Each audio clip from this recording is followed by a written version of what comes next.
wife. I'd like to say my kids, but the time alone with my wife might be good. We count it as a vacation. I'd like to be holy and say the Bible, but I've got so much of it stored up in my heart that it's some water and some coffee. Water to survive, coffee to live. Grew up in Braddock, the eldest of 3 kids in a fatherless household.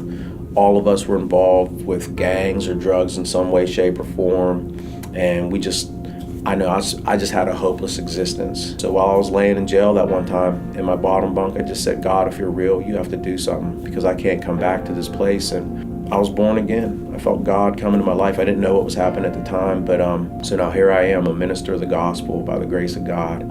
I received a vision to do a work in a place called Braddock, which is my hometown.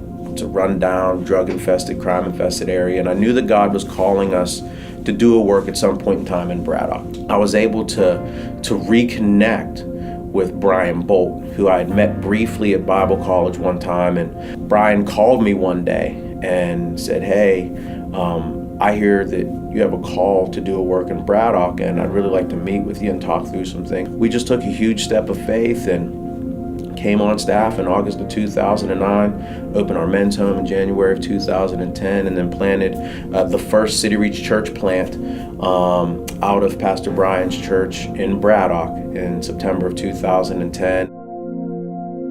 As much as I'd like to say, here's what it's going to look like in 5 years or this or that, I wouldn't want to box the Holy Spirit in. And so it would be silly to think of what it could be because I couldn't have imagined this 5 years ago.